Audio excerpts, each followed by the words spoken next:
Alright, creatures of the night, welcome to episode 106 of Talking Taker, our encyclopedic exploration digging over the career of the greatest professional wrestling character of all time. My name is Alex Dorio, and I want to thank you for joining us for yet another round of Dead Man Talking, and I am joined for this very special episode by my wrestling buddy, by my tag team partner, by the co-host of this podcast, by the man who drew number 2 for entry into this podcast, Mr. Travis White. And Travis, it's time for the Rumble. It's time for the Royal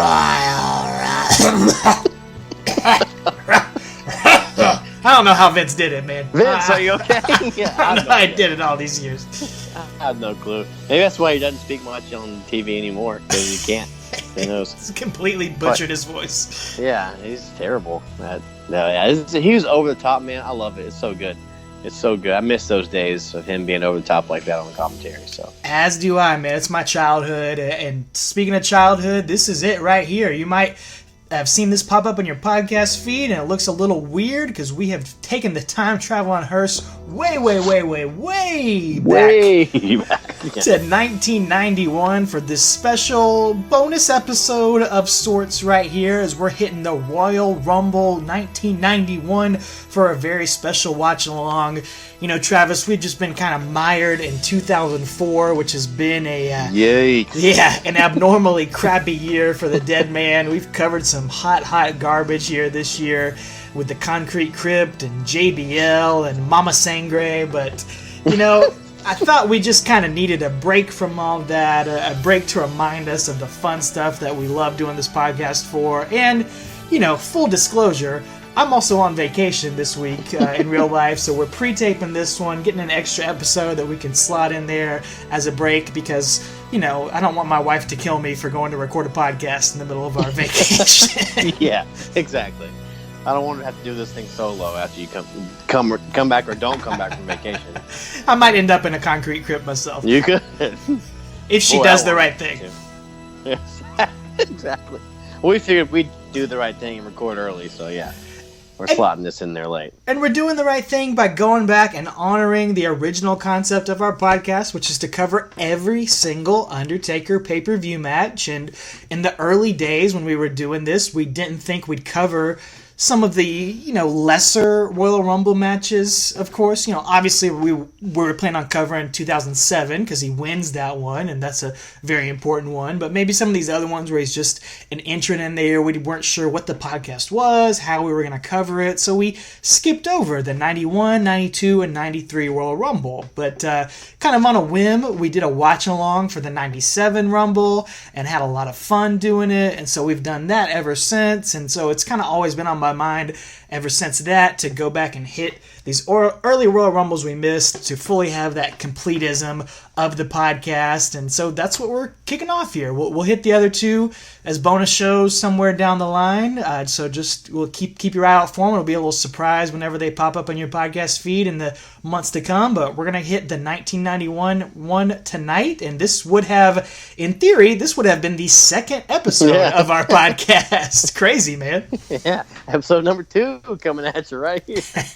A little bit better sound quality than it would have had back then. Yeah, we've learned a bit. We've grown a lot doing this. We've seen The Undertaker evolve in so many ways. And so before we get to the match, there's not really any build-up because The Undertaker's not really feuding with anybody. He's not a pivotal part of this match, so there's not a ton of that to talk about, but I thought we could set the scene a little bit since it's been so long since we covered this era and talk about what The Undertaker was doing somewhat during this time. And I think the biggest thing that comes about during this time is that The Undertaker is still managed by Brother Love during this time and during this match.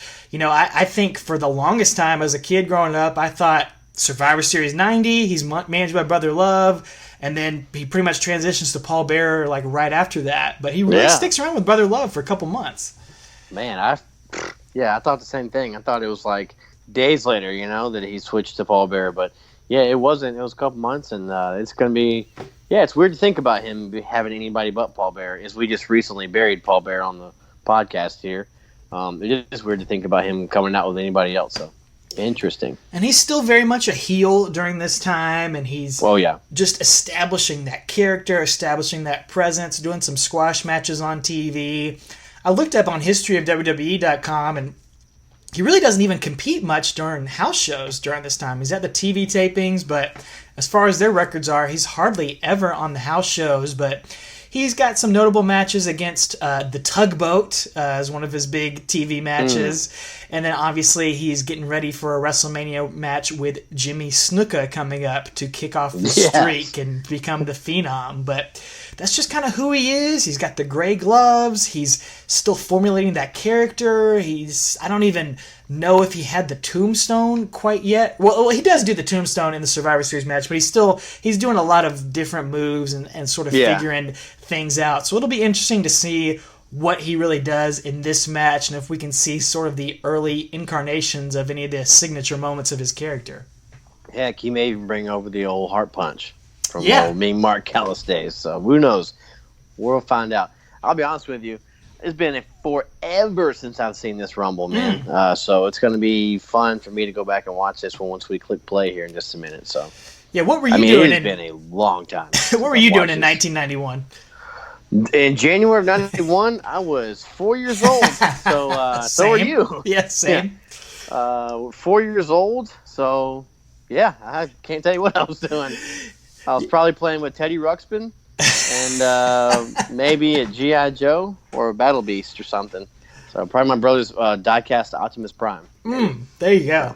Yeah, I probably was playing with some Ghostbusters and some Ninja Turtles because I had just about those were my primary figures during this time. And this definitely predates either of our fandom of wrestling. My first memories are when I was 5 years old, so somewhat later in 1991 before I became a fan. So this predates me, and I have seen this Rumble, but for me, 1990 Rumble was my go-to because our local video store, Video to Go, had that one, and they did not have the 91 Rumble. They had the 90 and the 92 and 93.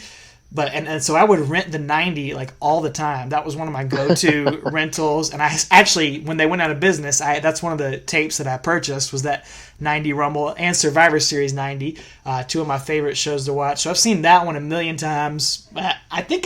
I'm not sure I saw this one until it came on the network, man. Like it was just like a blind spot for me. I don't know. It's been a long time since I've watched this.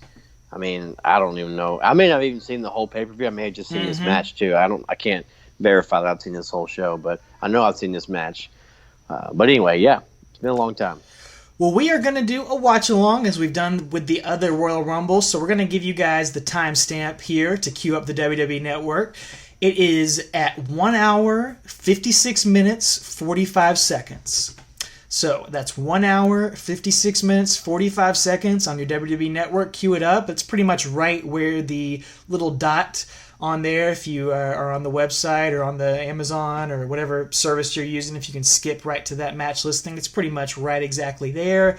You've got where it says live, Miami Arena, Miami, Florida. They've got a wide shot of the screen. So if you want to cue that up and watch along with us, or if you're in your car or at the gym or whatever, we're going to try to make this as entertaining as possible as we just do some commentary on these guys. A lot of guys we have probably never covered on this podcast. Yeah, for real. I'm excited. It'll be fun to talk about these 90s gimmicks and relive our childhood in these days. So you don't have to watch along, but it'll be a little extra added bonus if you are. And I have not gone back and seen the roster. I have not seen the point who's coming in. It's going to be all a surprise for me. I remember who wins, obviously. I don't even remember when Taker comes in. So this is going to be fun. I haven't checked out any roster, so we'll butcher a couple names. It'd be great. Same here. It's coming right after Virgil turned on Ted DiBiase in just an iconic moment right here. I watched the end of that as I was trying to get the timestamp ready. Just what perfectly done storytelling that was. But 1 hour, 56 minutes, 45 seconds. Let's kick it off. Travis, why don't you give us a countdown and tell us when to hit play? I'll give the old 3, 2, 1 go, or 3, 2, 1 play, and then we'll do that. So, all right, everybody. 3, 2, 1, play. All right. Bienvenidos a Miami. Will Smith, of course, there performing live. Yeah. He was a young kid, probably in the Fresh Prince of Bel-Air at this point. So. Yeah. Oh, look at that set, dude. Look at that. It's beautiful. Look at that Bret man. Hart. The man first. who drew number 1 with the Silver Shades. So very early on here in his singles. I don't even know if he was singles yet. I think he was still tag team at this point. Yeah. I can't remember. Number 1, baby. Number 1. Bret Hart drawing the short straw. You know, whoever draws number 2 is also number 1, right? I mean, they're both tied for number 1, right? They might as well just go from 1 to 3. So, but it just doesn't have that same. I know. That same feeling. Look at the Fink right there in the ring. Fink looking the same age he does now, except he's got a cord connected to his microphone. So that's the only difference. That's it. Who's out next? Jimmy Hart is trying to give a pep talk to old Dino Bravo. So a couple Canadian. Man, I would love to find that jacket. Piano key necktie. Piano key necktie. Mugatu invented that. No. Jimmy Hart was the innovator. No, Mugatu did. No, dude, Jimmy Hart, man. Zoolander. Couple Canadian legends in the ring, squaring off. Dino Bravo in the periwinkle pants. That's his signature, man. The Canadian strongman. Look at that. You don't see a body like that on TV. Oh, my goodness. But that was like what Vince wanted, man. Oh! Just the barrel-chested. Yeah, that's what... like your grandpa. Exactly. Like grandpa looked like he took his shirt off. World War II body. World War II body. And he nearly... I've never heard that. That's exactly what it is. That's exactly what it is, man.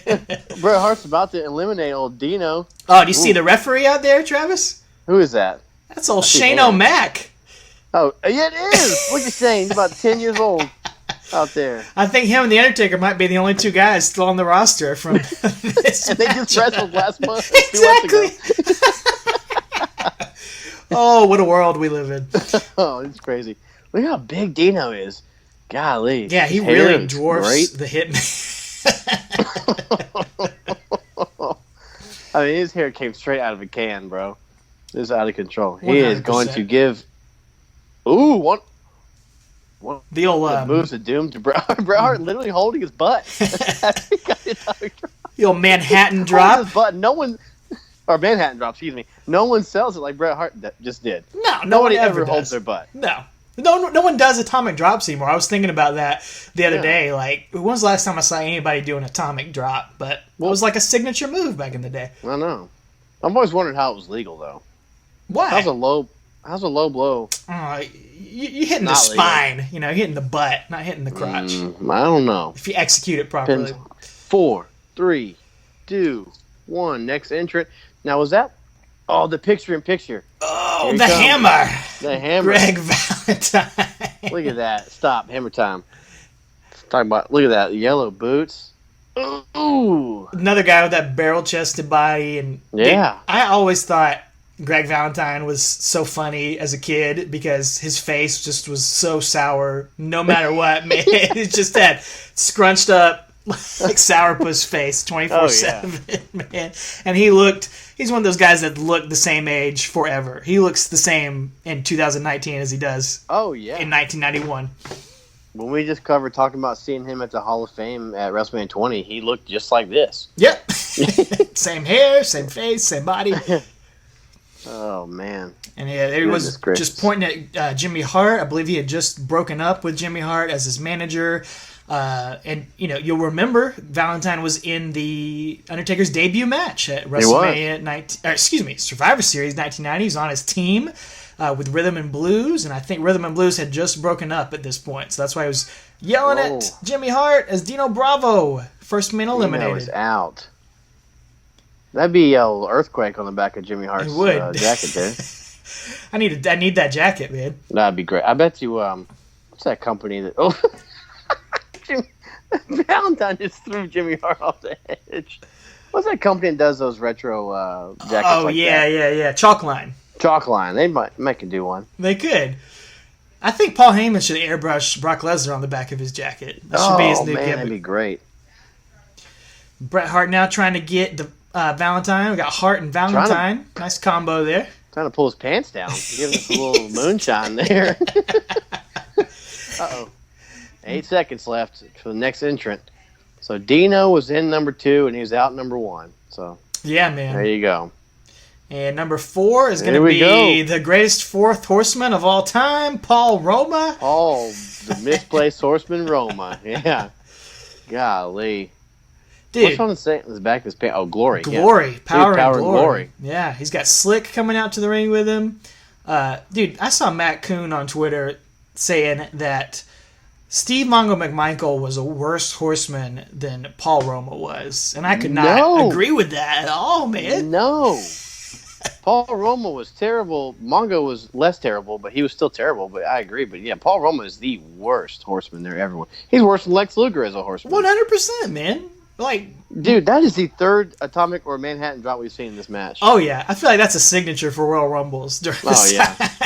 There's not a lot of wrestling. Forearm, yeah. Headbutt and atomic drop. That's what you did during these matches. I mean, that Glory, we're about to see his Glory hole as his pants are going so far up his crack. Oh, Glory. Bret Hart, only person in the match that doesn't have a mullet right now. Yeah. So I guess that's why they're attacking him. He wouldn't join the club. Yeah, they're both teaming up on. Oh, not for long. Never mind, Greg. Oh, nah, no man. sold the gut kick. Every man for himself. I mean, these guys are no selling a lot. They are. But that's all right, man. Greg Valentine's I just can't get over that chest, dude. That is. World War II, buddy. That's the most perfect thing I've ever heard in my life. Oh, a headbutt to the spine. Bret Hart. Ooh, nobody does the elbow on top of the head like Bret Hart used to do either. They don't, man. They don't. People should just watch his matches and do everything he did. Just bring it all back. Yeah. And he's look how different he looks than everybody in there too, setting himself apart. He's really ahead of his time. One of my favorites, the Texas Tornado, Kerry Von Erich, coming out to the ring. Like, dude, I cannot describe to you as a 5-year-old how much I loved the Texas Tornado. My wrestling name as a kid was the Tennessee Tornado. That's who I called myself for years. I don't know why. I think it was the fringe on his boots, the tassels. I was gonna say, is it the tassels? Like, and I know that sounds petty, but like seriously, as a child, like that's something you're attracted to, you know?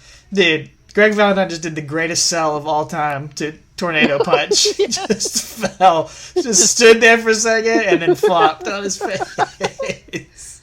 Oh, Bret Hart with a scoop slam. Yeah, is it the tassels? Because I mean, like I said, I mentioned in episode 1, since this is episode 2 of our show. In episode 1, I mentioned how I became a fan just watching Sting and seeing him and the bright colors and the hair and the charisma. And like, that's as simple as that was when I was 5 years old or whatever, 6 years old, seeing him. That's what drew me in. So it could be the tassels on this man's boots that drew you in, you know? It was, dude. That's why I love the Renegade in WCW. I couldn't go down that road. I was definitely Renegade. Number 1 fan. Look at Slick out there. So far we're at 2 deceased men in this match, Dino Bravo and Texas Tornado. So it's probably going to be quite a few in this one from 1991. Oh, yeah. It's going to be quite a bit. It's going to be sad. Oh, man. Drop kick. Drop kick. Shane McMahon scoping out the action out there. Taking notes. Here comes A-Train. Rolling through. It's across the street from my house. Look at that guy hold this child up in the crowd. He's like holding him up by the... Dude, these guys in the front row is not amused. It looks like who does that look like? Pretty much any wrestler in the 80s. He's waiting for the Undertaker, man. Here he comes. Oh, man. Not quite.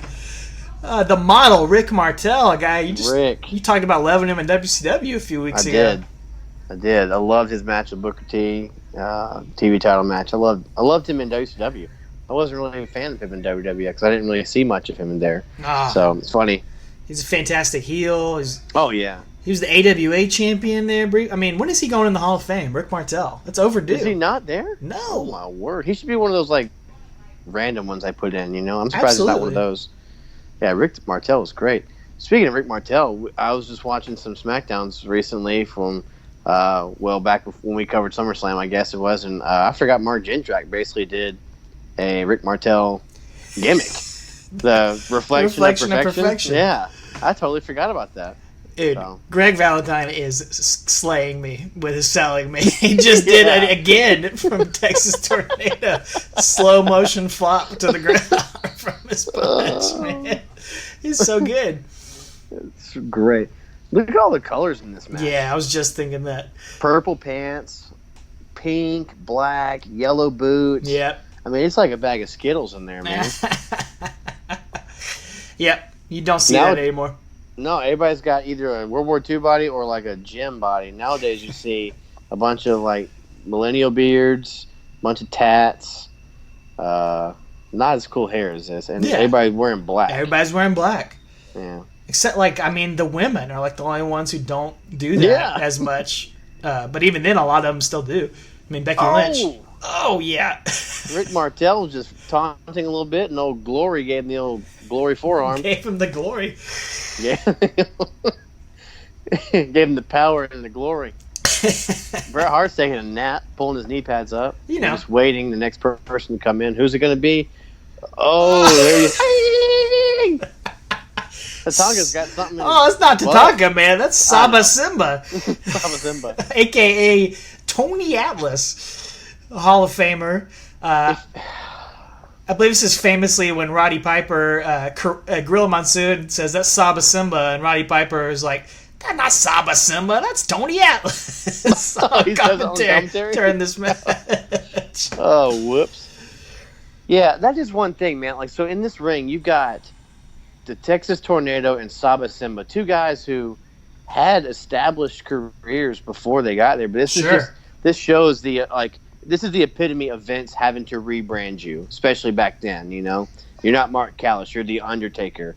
You know, you're not Kerry Von Erich, you're the Texas Tornado. You know, it's all about gimmick and brand. Like Tony Atlas should be Tony Atlas. You know, Rick Martel was AWA champion. Yeah, now he's the model. You know, Greg Valentine had been around forever too, and like, yeah, man, you're absolutely right. But I think Greg Valentine was still Greg Valentine. He was, But it's like these guys did a total.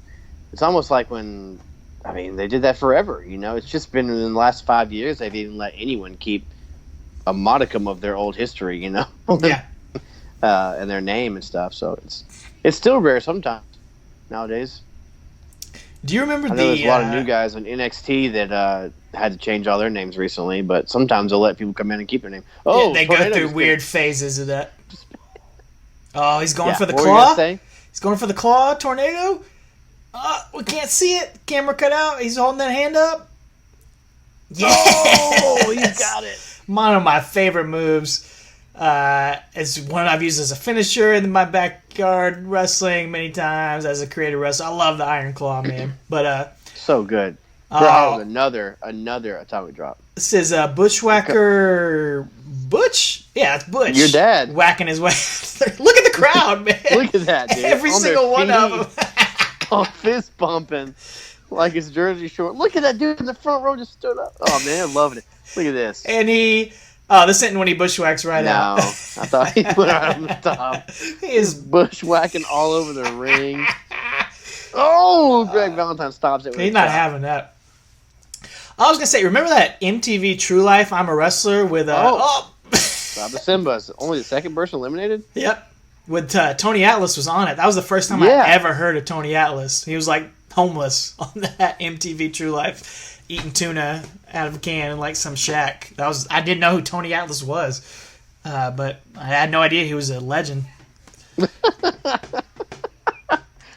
MTV True Life. Yeah, man. Oh, man. Special delivery, Rory Fox. Yeah, I do remember that. Good stuff. Look at the bald spot on the Bushwhacker. Oh, my. I mean, he's got a head full of hair, except for right there at the back. Yeah, you don't see wrestlers who look like him anymore. No.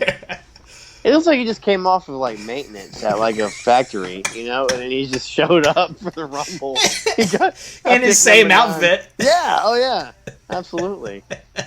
Like, a lot of these guys look like working men. You know, they look like Yes. blue collar guys Yes. that went to work during the day and then came to wrestle at night. Even though this is their job, they don't look like it. No way, man. It's not like a cut down. It's just it's the way it used to be. But then you got the model who looks like a stud. I mean, he looks right. You got a mix of things in here for sure. Yeah. As we get the countdown again, Texas Tornado riding the ropes. Mr. Glory is riding the ropes over there. Why did Butch just fall? He just slipped. Here we go. Oh, yeah. The snake. We got some star power now. Jake the Snake coming out. Because, star power, Bret Hart's not a star at this point, you know? No, Look how tall Jake is, man. He really does. He towers over everybody. And this is after the model had blinded Jake the Snake with his arrogance perfume. So that's why they're, getting that spotlight there. Gutbuster. Another move you don't see anymore, man. No. Dude, what a house of fire. Oh, yeah. Is it Mania where they're going to have the blindfold match? Yeah. The blindfold match? It'll be this year at Mania. Yeah. Short arm clothesline. So good. Oh, beautiful. Look at that charisma. As quiet but talker as he is blowing up right now. Oh, and the model rolls out. Running away, man. They're not going to give you all of it here at the Rumble. You gotta wait till Mania to really see it. Yep. Oh, Snake went out and chased him back in. Greg the model Valentine gets away. Intercepts. Yep. Yeah, man. Good storytelling. Excellent. Building that anticipation to see them get at it at Mania. So. I think we both talked about Jake the Snake definitely being one of our favorites as a kid. Oh, yeah. Just, again, that whole Sting theory. Like, him having the snake coming out there, it just jumped off the screen to you as a kid. Oh, yeah. When I was a small kid, I mean, I wasn't a huge wrestling fan, but I had the toy of him with Damien, you know. It's just, that's the best toy ever. Absolutely. I used to use that snake for a bunch of my other toys, you know, to play with them. But anyway, the model can't seem to pull himself back in. Can't get his grip. Jake's trying to knock him off. I love how, like, none of their clothes match. Like, his purple on his pants and his knee pads is different from the purple on his, like, boots. I love his giant shoelaces on his boots, too. They are gigantic.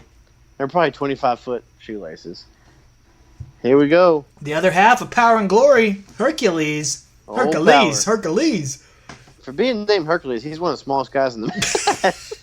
I think he was on an off cycle during this match, probably, because he used to be huge, man. Yeah, I tell you what he hadn't seen in a while, and that is the sun.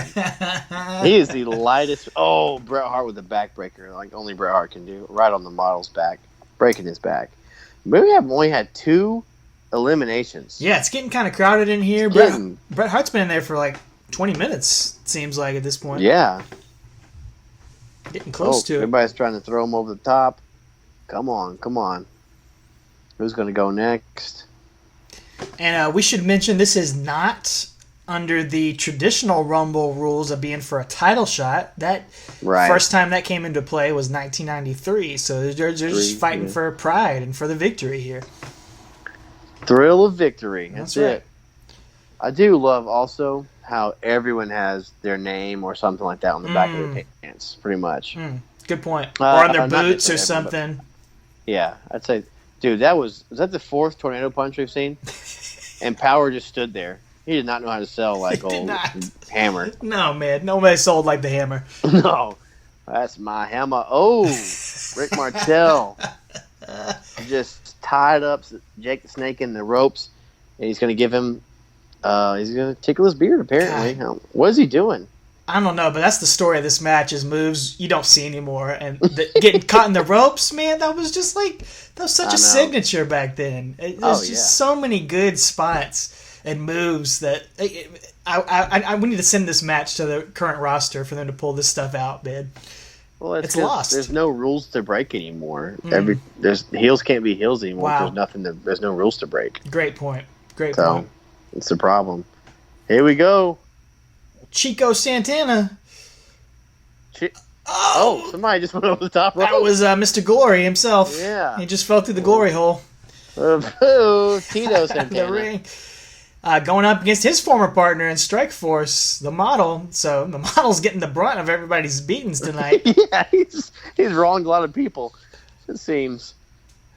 Tito Santana, one of the rare men to get a win over The Undertaker during this time Yeah. period in like a Spain house show you can find on YouTube out there. We didn't really cover it much, but it's like just a really random, clean win.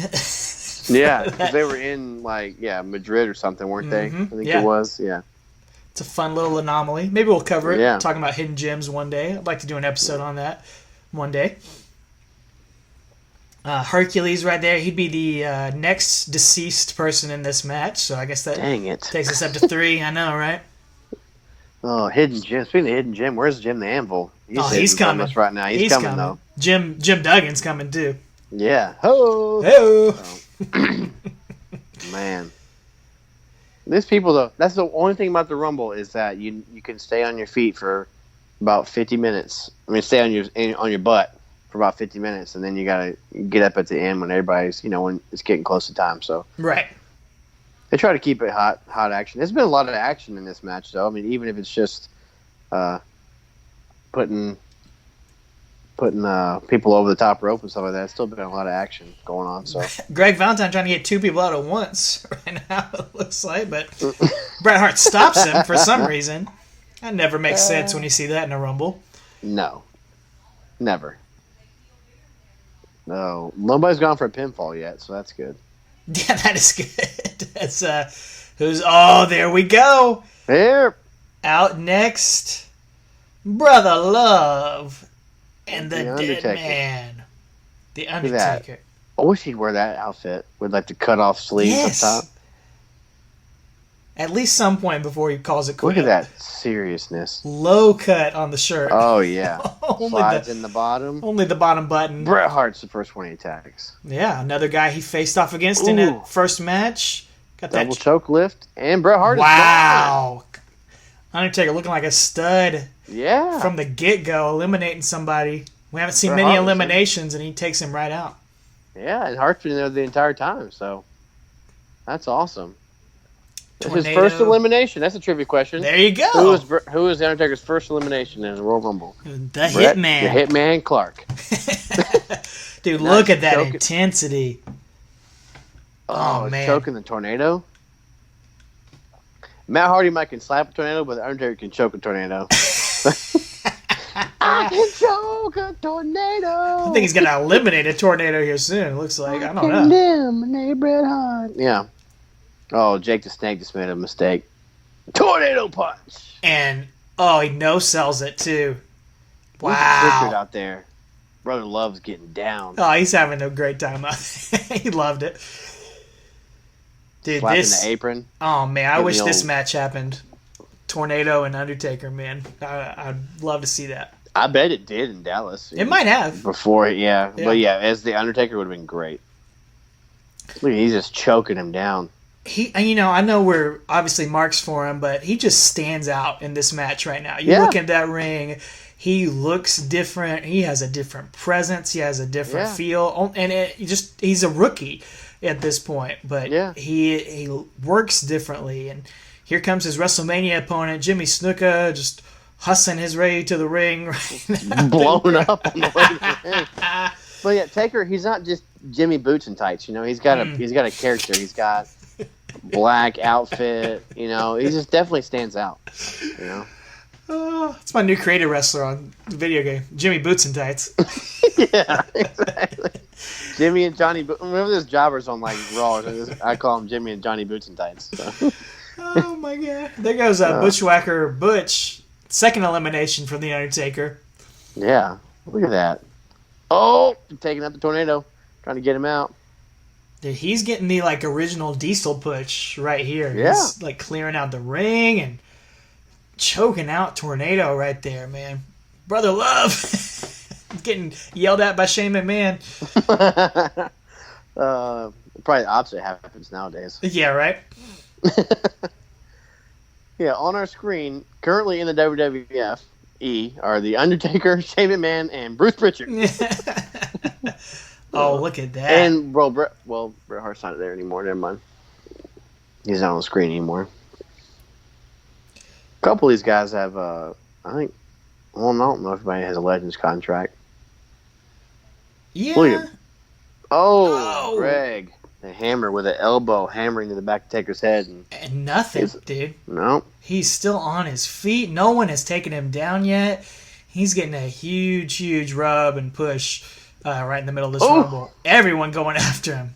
Yeah. Dropping the hammer. Haku in there. Oh, never mind. That's Snuka. Looks like he's got Haku hair, man. Yeah, he does, man. He really does. He's got Haku hair, though. Another guy who's passed away, sadly. I think that's number 4 on this match. Oh, Undertaker with a Ric Flair chop. Oh. Yeah, Davey Boy. Hustling his way out of the ring. Dude. Now that is a man right there. Amen, brother. God, oh my God. I mean that in a strictly platonic way, but look at that man. Nothing wrong with that, dude. That is 100% pure English beef right there. Especially with those dreadlocks, dude. Yes. This is my favorite look for Bulldog. Probably because it's what I grew up on. Yeah. But what's your favorite? The dreads, because when he was in tag team in WCW with Sting. Do you remember that? Mm-hmm. He had the dreads like that. And he and Sting would be painted up like America, and he had the British. Dude, that was my favorite Davey Boy. Yeah. Was WCW one. He's underrated, man. I can't. Another guy who's like, why is he not in the Hall of Fame yet?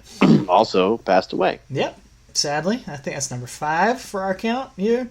I mean, he works out his upper body and his lower body. I mean, he's got legs and arms. Some of these guys are just arm guys, you know. Taker with the choke. With his nipple almost hanging out here. Tito. He's on Van Hammer style. And then Valentine's choking him from behind. We got a double choke. But there are no DQs, no countouts. No. Jake Snake, tallest guy in the ring besides Taker. Oh, Jake just broke his own ankle. He fell. Yep, having a seat right there. He moved to Martel and fell. Another atomic. Dude, there have been 15 atomic drops or Manhattan drops in this match. So Give me more. Give me all the atomic drops, man. Give me what I want. Give me what I want. Yeah. Dude, look at Pritchard out there. He's probably, what, 29 or something? 7, 8, yeah. Isn't that crazy? He's very young. Isn't that wild? I think he started when he was, what, 24 or something, I think, in like 88. So, yeah, he's... I mean, Taker's in his 20s right here. Yeah. Right? Yeah, wouldn't he be? And look, he's looks like more man I'll ever look. 100%, man. Got that red-haired mullet. As Barry Darsow, Demolition Smash coming out to the ring. Gonna try to smash some folks. Mr. Hole-in-One himself. You've seen the movie Beastmaster, right? Sure, yeah. You know the bad guys, they wear the same outfit as Demolition does. Which one came out first? I think Beastmaster. I don't know. Probably late 80s, so I don't know. I know the Road Warriors came out first. Yeah, there you go. Demolition came. I don't care what Bruce Pritchard said. I don't care, man. I love Demolition. Oh, yeah. I love them both. Yeah. And just again, prove you don't have to be in shape to be a wrestler at this point in the game. Just put on some face paint and some S&M gear. Basham Brothers. I think someone got them. No, I guess Martel's getting back in there. Maybe didn't go over the top. Hard to tell here. Tell you what, man, Demolition Smash. I didn't have like a bunch of Hasbro figures. I just had some random ones. I had Jake the Snake. I had the Bushwhackers, and I had Demolition Smash. Didn't have Axe, but I had Smash. So he got a big push in my figure fed because he looked so cool, man. Yeah, that was it. Yep. Yeah. That was Darsow, and then the other one was what's his name? Bill Eadie. Bill Eadie. Yeah. And then Crush was added way later. Crush was look at that, there. Mr. Fuji. Mr. Fuji, guy who plays a role in this podcast. Yeah. Where's Johnny Polo? I need him. Some shades of Polo. He could be over in WCW. I don't remember when he came over. Yeah, he's probably just getting started at this point. Yeah, he probably. Taker taking out Bulldog. If you'll remember a little trivia, Taker and Bulldog, that was the only guy he ever defended the WWF Championship against during his first reign. Speaking of Road Warriors, man, what a rush! That is a man right there, man. Yeah. Oh my God! And I don't care what anybody says. That is the greatest tag team. Like they're amazing. Yeah, it's hard to argue that. And as a kid, I remember watching them, and then the Steiners just blowing me away. The Steiners were like the Road Warriors, where they were like actually athletic. You know what I'm saying? Like, but they would still just crush people in the ring. Yeah. But yeah, Road Warriors, man. Again, the face paint, dude. That just attracted me to them, and the spikes. The haircut? The haircut. Dude, yeah, what is that haircut? Yeah, I don't even know. That dude, he didn't just do that this night. He did it 24/7. He lived that life, man, for 15 years.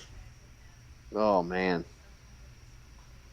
You know, it's funny, like, that was what drew you into wrestling back then. It was larger than life. These beastly men with face paint and just, like, jacked up bodies. And, you know, I'm not saying one's better than the other, but nowadays it's like, it's the smaller guys doing flips and acrobatics and crazy stuff. It's like the complete inverse of what, like, I think draws younger people in. Now, like, a guy like Ricochet is what you're like, oh, like, as a kid, I'm sure Rey Mysterio, you're just like, oh my God, that's insane.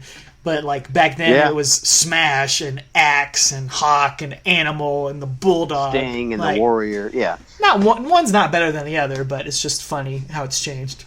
Yeah, it is. It is. What did his pants say? I don't know, but Undertaker's taking it to him. The old Road Warrior. Little claw on the face right there. And another guy who's passed away, unfortunately, depressingly. Yeah. I think we covered that on the podcast already. Yeah, we did. We did. It's 2003. Oh. Who's next? Spike Dudley. Shane Douglas. Shane Dudley. The dynamic dude himself. He didn't come out on the skateboard, though. A very odd, rare appearance. I believe his only pay-per-view appearance besides the Dean Douglas stuff. He was like the hot young babyface here for a second. Such a weird sight to see. And, you know, Austin talks about how good of a babyface he was when they used to wrestle. I think he was in WCW. I think he wrestled him over in Japan when they were on that tour where he broke his arm. Oh, his forearm or whatever. Yeah. I think he was in 6-man tags with him. But anyway, he talks about how much of a hot babyface he was. And just good. Because I always think of him as the franchise and as a heel. Of course. You know? I think he's a fantastic heel. We were talking before we started recording about ECW figures we used to have and how we both had Shane Douglas because I liked him, man. I liked him in WCW as the franchise. I liked him in ECW, and I was a big fan of his. Yeah. He never really got that post ECW WCW shutdown like run in the WWE. He was never invited back. I don't think. No, not at all. But like, I mean, he was a cornerstone of ECW. Oh, look at that. Well, he started it. I mean, he started the whole threw down the title and started the Extreme Championship Wrestling thing. So, and he's got a podcast on Russo's Brand. If those of you want to sign up for $3.95 a month, I did not know that. I will never listen to it.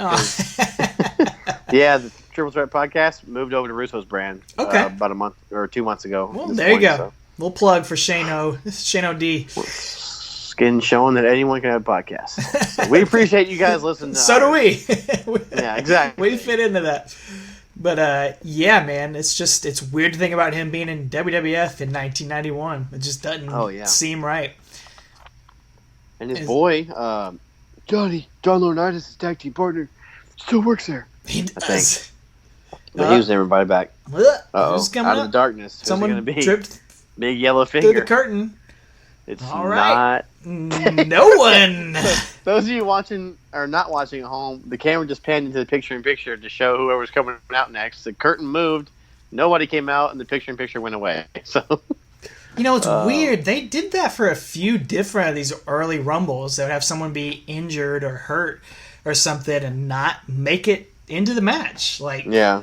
That happened in the 94 Royal Rumble, I remember, because I watched that one a million times, and like they played it up because Bret Hart was hurt earlier in the night. Oh, yeah. And they played up like, oh, that must have been Bret Hart, and then Bret Hart like comes out 2 entrants later and like gets a big pop or whatever. But yeah, I don't know, man. That was like a weird thing they used to do. Yeah, I don't know why.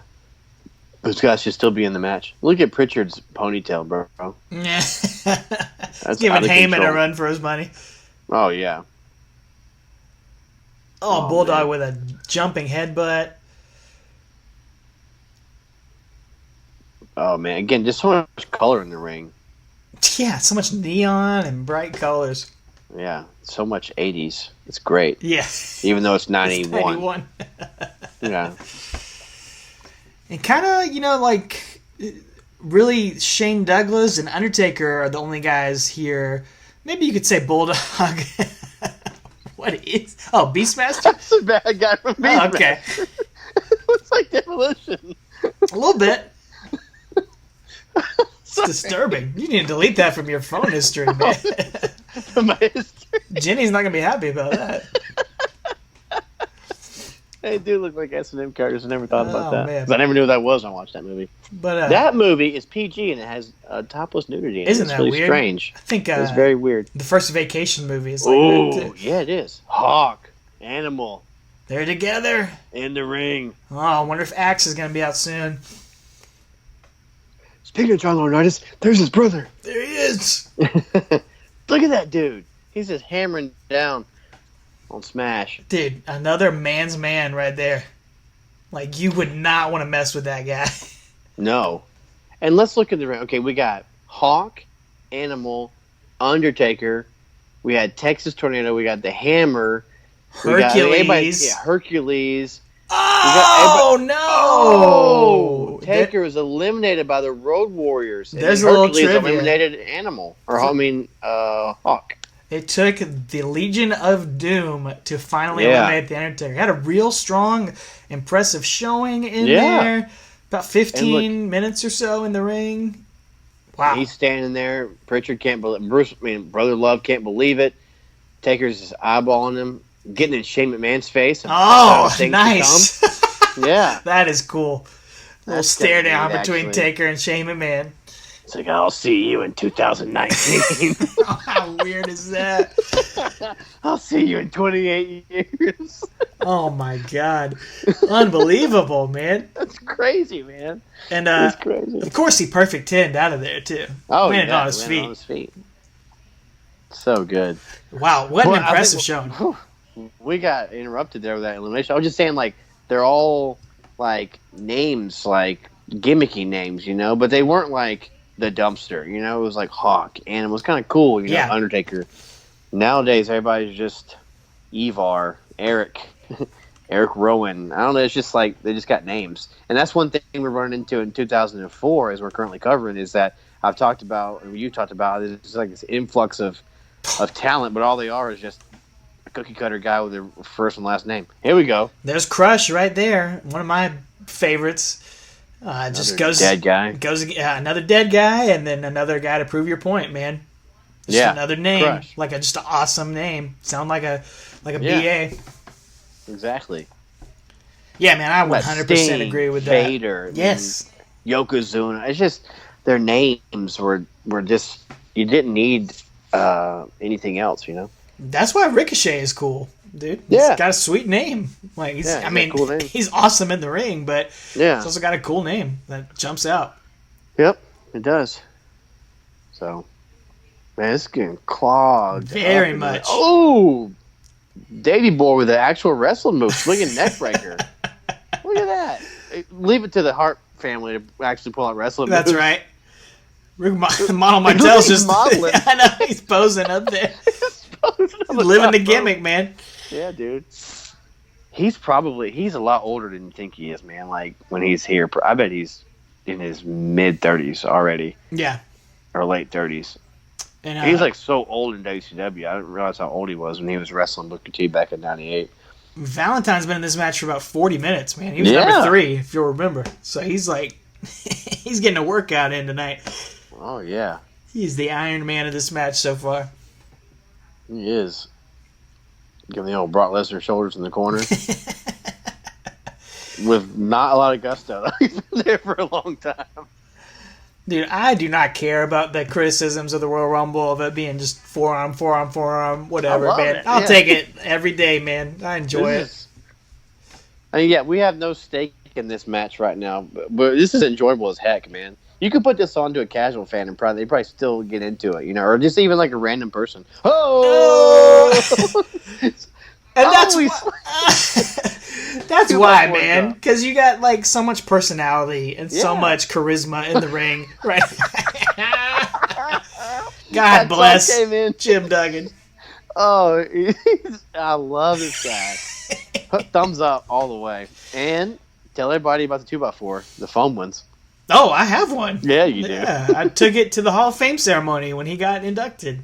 Yep. We were there, WrestleMania 27. I love me some Jim Duggan, man. Oh, yeah. It hurt my heart when he turned heel in WCW and Absolutely. joined Team Canada. It was a travesty. It wasn't right. It was like the equivalent of Hogan joining the NWO. But it warmed my heart when he had a run in WWE in like 2005 to 2007, like active roster, and his little Umbro shorts, not even tights. Oh man, dude! I mean, I know like Dave Meltzer and Wade Kelly, they probably hate Jim Duggan but I'd take his matches any day of the week, man. Like I don't care that he doesn't do moves and stuff. Nobody has more charisma than this guy ever, man. Like he's a great friggin' storyteller. Him and Vader had some barn burners in WCW, man, for the U.S. title. Like friggin' 4-star matches, man. Just like manly man fights. Oh, that's what that was. I'd like to see him go over to New Japan to the G1 Climax. Yeah, right now. Right, yeah.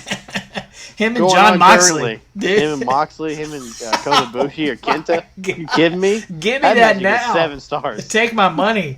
Give me Will Ospreay versus Jim Duggan. I bet that match would be fun as heck. Oh yeah. Those Japanese people wouldn't know what to do. They would be all probably about go, oh, it'd be great. Who's coming out? Oh, Jimmy Hart's the back Quake. Out. Dude. The Shark. That is a type of wrestler you do not see anymore. No. With his skullet, 350 pounds. Never been to a gym a day in his life. No. Didn't have to. Got over without it. Not an ounce of muscle definition, but he just beat the crap out of you. Standing off an animal. Who was your favorite Road Warrior Hawker animal? Definitely Hawk. Man, he jumped off the page to you. What a rush. I think Animal's my favorite. Really? Just because he was bigger. There he goes. Earthquake just eliminated your favorite. Yeah. I think Animal's my favorite because he was bigger and more swole. That's interesting. As a kid. I think as I'm older, I've grown to appreciate Hawk more. He did dive off the Titantron, which is crazy. Yeah, very sad. Very tragic. Animal, another guy with a podcast, another guy still involved in the business quite a bit. Crotchety old veteran. He's constantly putting down the current product. He's about to show up on SmackDown here soon in what we're covering, man. Yeah. Weirdly enough. Win the tag team titles, I think. With a Heidenreich. Oh, my. That guy's like the box of gimmicks. What is going on? Davey Boy is checking Rick Martel's diaper in the corner. Oh, man. Who eliminates somebody that way? How do you eliminate somebody standing them on their neck and flipping them backwards over the top rope? Well, you know what we haven't seen yet? Skin the Cat. We have not, surprisingly enough. I'm surprised Shane Douglas hasn't done that. I'd say he's the only one that could skin the cat. Yeah, you're not going to see Earthquake do that. These World War II vets guys would not be able to skin the cat. Oh, this guy could, though. Bobby Heenan coming out with... The reflection of perfection. Mr. Perfect. That's right. You know, the longer time goes on, the more I miss that guy. Absolutely. He is incredible. Such an incredible wrestler. 2 more guys that have sadly passed away. Yeah, dadgummit. Is he going to spit the gum? Where's it at? He is freezing cold in that arena, I'll tell you what. Yes, he is. Dude, he just threw the rag over his back of his head, and Heenan caught it behind his back. Brilliant. That was impressive. Brilliant. Look at that. He's got the double tone. Absolutely, man. I mean, usually he had black on top with the color on the bottom. Talk about colors, man. He just did a flip. He's putting Greg Valentine to shame. Yeah. This is Dolph Ziggler before there was Dolph Ziggler. Oh, great bump from Duggan, man. Flipping out of the ring. Duggan bumping like Christian over the top rope. So, those of you not watching, excuse me, I'm so tongue-tied because that was just amazing. Duggan just Irish whipped Mr. Perfect into the corner, the turnbuckle. He hit his back and he did a front flip out of it as his bump. It was incredible. It was. We've got in the ring. We've got both Demolition, Crush and Smash, and we got Valentine. We got Bulldog still. Perfect, Earthquake, the Model, Shane Douglas, Skateboard. Quake. I think I said who's Hercules somehow is still in there. He's still in there. Still in there. Mother goose.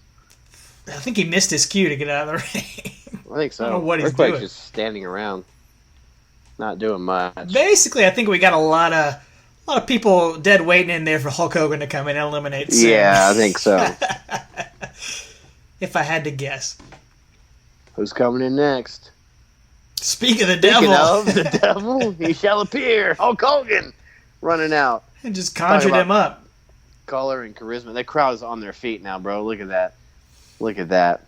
Oh, I saw it's wrestling, buddy. Yeah, I was about to say it. Yep. You had that too. I sure did, man. Not even time to take his shirt off, so he doesn't even mean business yet. It's not even serious. Not even serious. Oh, big boot. See ya. Bye-bye, Demolition Smash. Oh, going after the Earthquake. They just had their big SummerSlam match a few months before this, so yeah, reheating that rivalry. Going for the 10 punches. God, dude. Another thing no one does anymore. Oh, man. Trying to eliminate Earthquake. That's a big task. No kidding. He's trying to get those ham hocks up. Jimmy Hart's screaming in the corner. But what's your Mr. favorite Perfect. Earthquake gimmick? Man, Earthquake? it's got to be Earthquake. Yeah. Golga, I guess, number 2. What? About the shark? No way, man.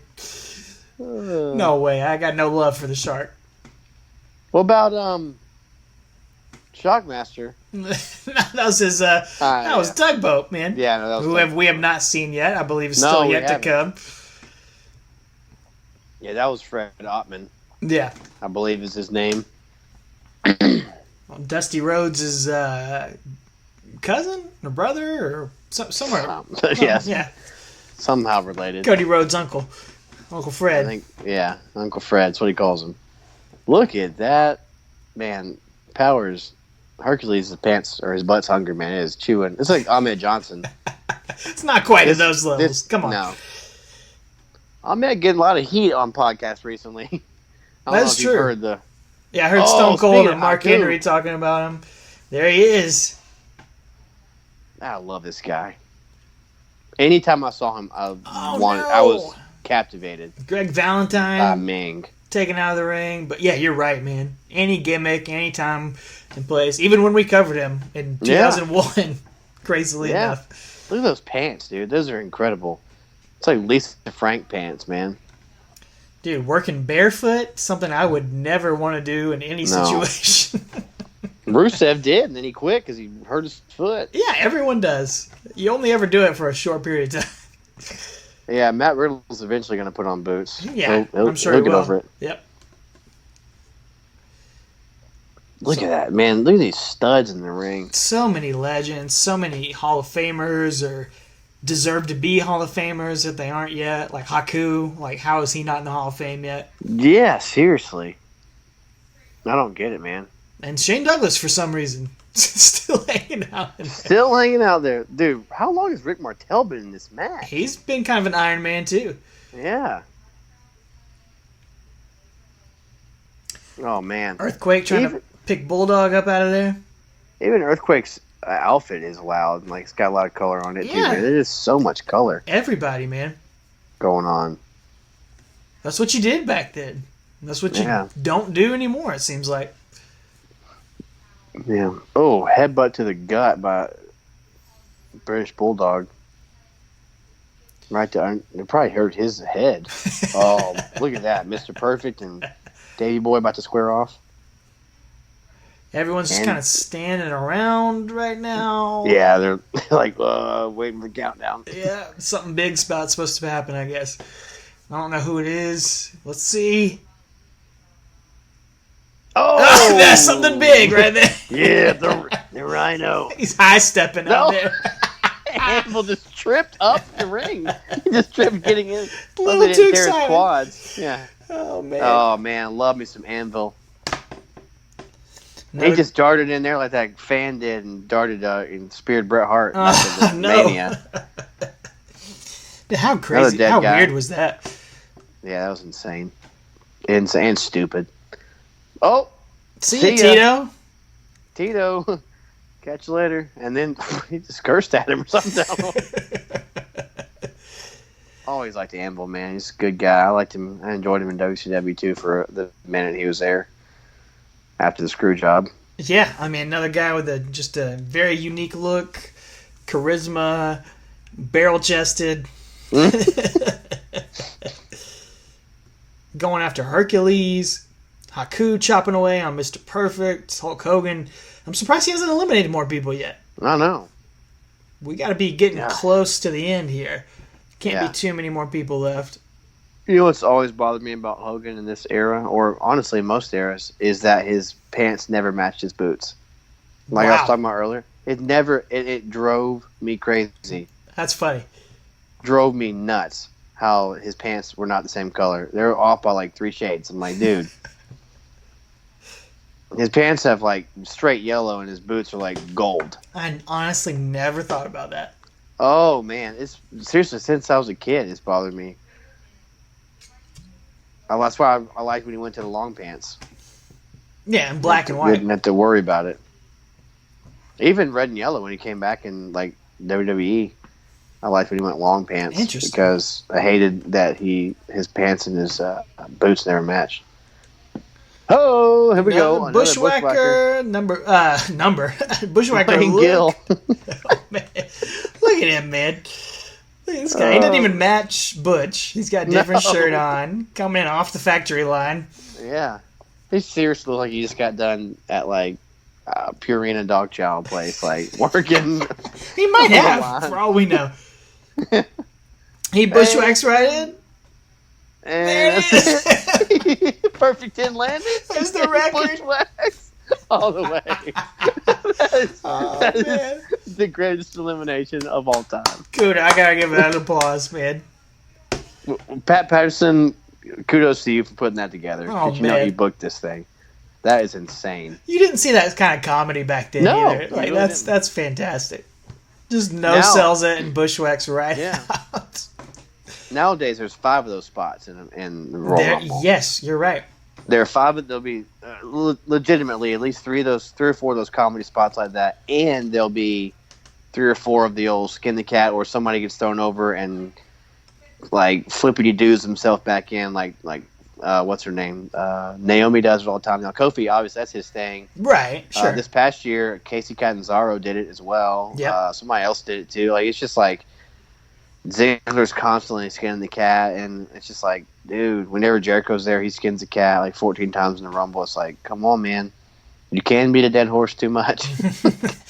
Yeah, I mean, I still love the Rumble. It's still probably my favorite pay-per-view of the year, but it's doesn't quite live up to the older ones, man. Like, it's hard to. I enjoyed this. Yeah, I enjoyed 2018's was. I really enjoyed the end of that one with the 6 or 8 guys facing off in the old era versus the new era. That was pretty neat. That was well done. So, all right, who's coming out next? Who is it? Oh, it's nasty time. It's about to get nasty. Talk about not having a working body. He's just jaw-jacking the whole way out of the ring. He's like, Hogan's my friend. Hogan's my friend. Hogan's my friend. Oh, he missed his punches on Mr. Perfect and face planted. Oh, Botchamania. Everyone's beating him up. They're all laughing at him. They're trying to keep him alive. They're all making fun of him right there. Oh, God. He just got thrown in the corner. This is getting real. Oh, man. I'm going to throw a hot take out to you, dude. All right. The Nasty Boys are the most underrated tag team of all time. Whoa. Well, yeah, I said it. They deserve to be in the Hall of Fame, man. Oh, without question. I don't know why they're not. I think they get. Do they not get enough praise? I don't think they do, man. You don't think so? I think they get kind of laughed at, but like they had some friggin' sick matches. Oh yeah, barn burner brawls, slobber great knockers. Stuff. Yeah, I always like the Nasty Boys. Brian Knobbs' personal life is more funny to laugh at, but yeah, of course. But I mean, as far as the entertainment from them in the ring, I always appreciate their matches, man. Dude, little Pity City. Somebody needs to bring that move back. Kevin Owens do that. Yeah, dude. Or honestly, Heavy Machinery. They did the old pit stop. Yes. That would get over like Rover in 2019. Yeah. Dude, these production guys walking through the front. Oh! Finally! God. Knobbs eliminates Hercules. Wow. Did the Nasty Boys... Brian Knobbs eliminated a Greek god. He did. Man, I'm telling you, he's underrated. Did the Nasty Boys have the greatest mullets in wrestling history? I think so. They're Stone Cold! That's Nathan Jones! Goldberg! Warlord? That is the Warlord, actually. Yeah, you want to talk about a specimen. Gee. That guy is... This was like Godzilla vs. King Kong, man. Oh, him my and gosh. Davey Boy. Look at that, dude. I believe they wrestle at WrestleMania 91 as well. WrestleMania 7. That's unfortunate. I was never a fan of him. No, I was not either, he was really. kind of before my prime time, but still, even going back and watching old stuff, I never really cared for him. I mean, I could dig... Oh, my God. Crushed, nearly decapitated by the Hulkster. Hulk Hogan just tossed him over his head. Yikes. Oh, my word. That bump ski looked like very painful. Shane O'Mac telling Crush to get to the back. Go see a doctor. Yeah, go see, what's that guy's name in the backstage that would fix all their necks or whatever? Pepe? Philippe, yeah. Felipe. Yeah. I got Rene Dupree's dog in my brain. Oh, man, I'm so sorry. Yeah. Or Ric Flair's wife. Either one. Dude, I dug Warlord and Barbarian, like the tag team back in the Powers of Pain or whatever. But, yeah, Warlord is a singles guy. I liked more? Barbarian. Yeah. He never did it for me, man. I don't know what it was. Man, I miss the Barbarian and Ming, dude. As freaking Faces of Fear. Dude, from this angle, it looks like Hulk Hogan's fighting Stone Cold. If you were just flipping through the channels, it's like, whoa, Rumble to Hulk Hogan eliminates Stone Cold. It looks just like him, man. That is weird. He was an innovator, ahead of his time. Yeah. Hogan has not missed a day in a tanning bed. Like, not Hercules hadn't seen one. Twice a day. Hogan, yeah. Oh! There we go. The tugboat. There he is. Waddling his way out. Uncle Fred. Look at that's like Chuck. Oh, he's going right after Earthquake. There it is. The natural disasters. Look at that, man. There's a lot of beef in this ring right now. Okay. Did you see Mr. Perfect take that bump and stand up? That was awesome. He's the man. And then, I'm telling you, man, Dolph Ziggler should have been what Mr. Perfect was. But that ship sailed 15 years ago. Oh, unfortunately. Yeah. He's like the perfect blend of Dean Malenko and Mr. Perfect and Shawn Michaels. Shawn Michaels. He doesn't. Again, the ship's sailed. Man. Ming, Haku, whichever one you want to call him. Just call him awesome. That's right. Nasty Boy, Brian Knobbs and Ming in the corner is like, this is like WWE Saturday Night written all over it. Oh, yeah, man. This is World War III, 1995, right? Yeah, a lot of these guys will wind up in WCW in a couple of years. In fact, every single person in the ring? Literally, not even joking, including the managers on the outside, Jimmy Hart and Bobby Heenan. Oh my goodness! Within the next 4 years, everyone in this ring will be in WWE. Well, I guess Neidhart takes him 7 years to get there. 6 years. Yeah. But within the decade. Still, in the next decade, everybody here is in the other company. That's amazing. That's pretty weird. That's funny. Golly, Martel, dude, he is hanging on there. Yeah, man. He's a freaking Iron Man. He had his working boots on. That had to be a he's rib underrated. back on those guys. If, like, if you had to work an hour in the Rumble and not win. It's Yeah. like, God dang it. I'd much rather be Bushwhacker Luke. Probably same amount of pay. You get the same honestly. pay, same amount of time. Yeah, I agree with you. Martel, very, very underrated. I just don't think he gets the praise he deserves. Nah, man. He's kind of forgotten about. Tugboat and And Hogan, best friends, going after each other here. Every man for himself. Oh, my. Oh. God, what if he accidentally eliminated Hogan? Oops. Oh, yeah, time that Macho Man jumps over the top rope, eliminates himself. That's right. Well, there What goes Rumble was that? Tugboat. I don't remember which one, but yeah. Oh, Davey Boy just eliminated Mr. Perfect, set him on top rope, and drop kicked him. Did you see Heenan?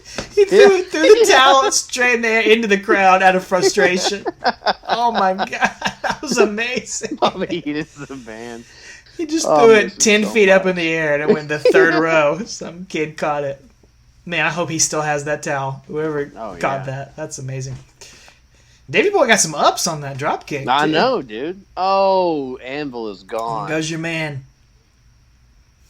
So Was Tugboat the last I person? think in the that's match? it. Yeah, we're down Sweet to. Melissa. We don't have the sound on. We don't have Piper and Gorilla on commentary. So Oh, Haku's there goes gone. Haku. I think we're down to the final five. That's Bulldog, Martel, Hogan, Quake, and Perfect.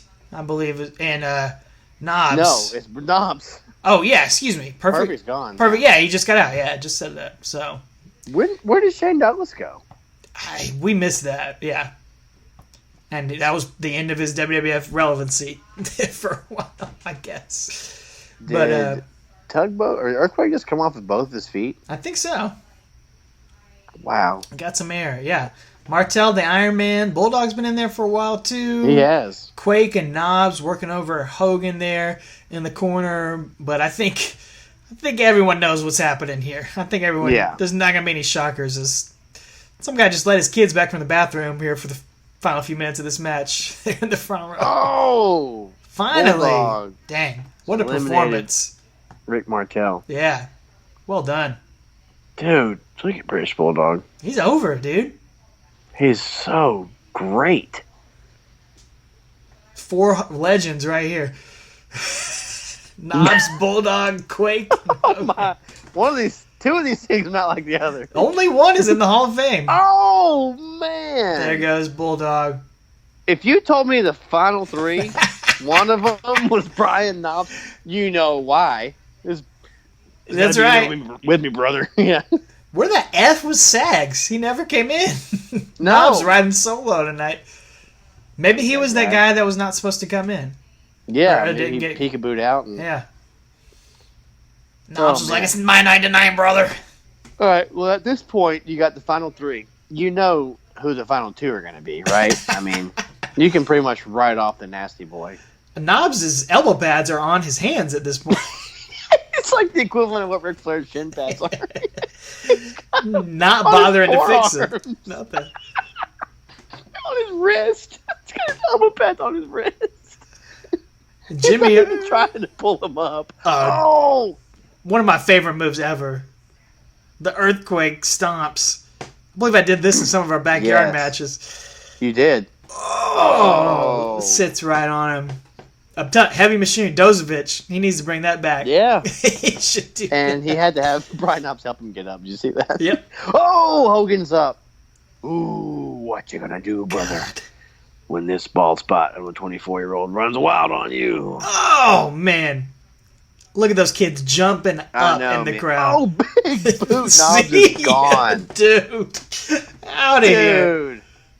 Is he gonna? He's not gonna slam him. No way. All these adult men Yes. are so excited. Little kids are excited. Moms are excited. Red, yellow, black, white. It doesn't matter. Everyone's a Hogan fan. That boot didn't knock him down, Hogan. What are you gonna do? Oh, down to one knee. Boom! Jimmy Hart. He took him. Take your bar, Miami, Florida, baby.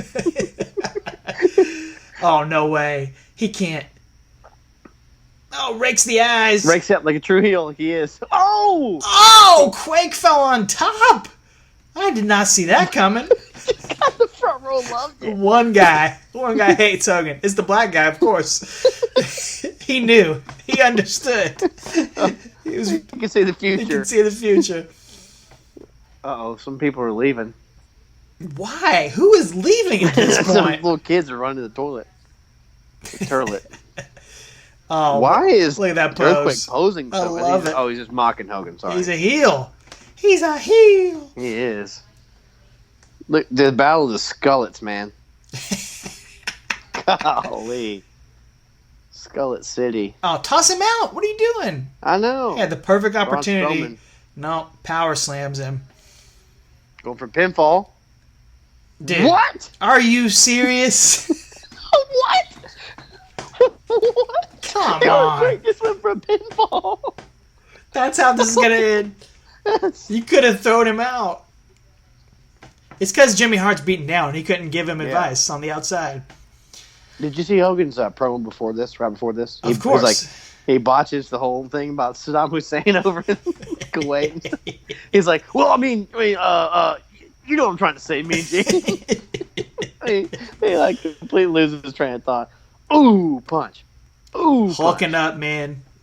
Here we go. Nothing got me more excited at 6 years old than seeing Hogan Hulk up, dude. He's going to go for it again. Asking the crowd. Do you want to see it? Are you ready to see it? Look at them on their feet, clapping, cheering. Earthquake selling. No What's way. gonna happen? Can Here he goes, do it? picks him up.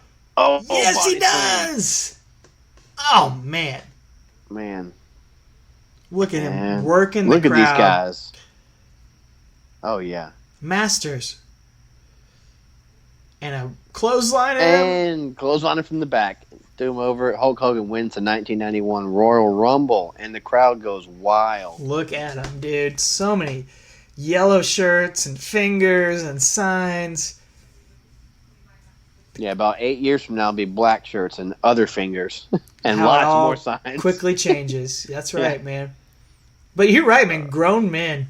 Look Yeah. at that. Those dudes are like my dad. Like, Yeah. It's like 45-year-old guys at this point. Like, It was real. And they're like, yeah, woohoo. Little kids. Mom jeans. Like, she's loving it too. Like, man, everybody's loving it. Dude's got... Look at that. Everybody's clapping. They're real American.